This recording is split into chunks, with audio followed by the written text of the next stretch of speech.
আসসালামু আলাইকুম। আমরা দাঁড়িয়ে আছি রতনপুর টুপলার বিলে।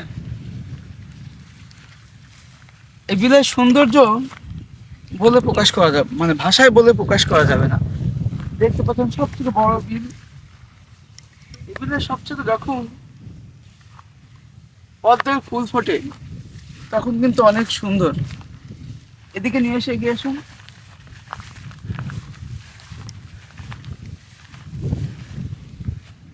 এই বিলটাতে যখন পদ্মের ফুল ফোটে তখন অনেক দর্শনার্থী এখানে বেড়াতে আসে, ছবি তুলতে আসে।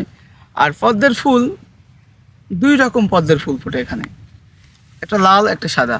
দেখতে চমৎকার লাগে। এর আগে আমি অনেক দিন আগে এসেছিলাম যখন পদ্মের ফুল ফোটে, সেই সময়তে। এই সময়টাতে এখন পদ্মের ফুল ফোটার সময় না, কিন্তু অনেক সুন্দর বিল। এই বিলটা রতনপুরের বিল। রতনপুর মৌজার ভিতরে অবস্থিত। জায়গাটা অনেক সুন্দর, মানে যা ভাষায় বলে প্রকাশ করা যাবে না। অনেকে যখন ফুল ফোটে তখন কিন্তু বেড়াতে আসেন, এবং অনেকে দেখছেন এই বিল নিয়ে অনেকেই অনেক ভিডিও তৈরি করছেন। অনেক সুন্দর বিল। ঘোরার সুযোগ পেলাম, সেই হিসেবে ঘুরতে আসলাম, আর আপনার জন্য একটা ব্লগ বানিয়ে ফেললাম।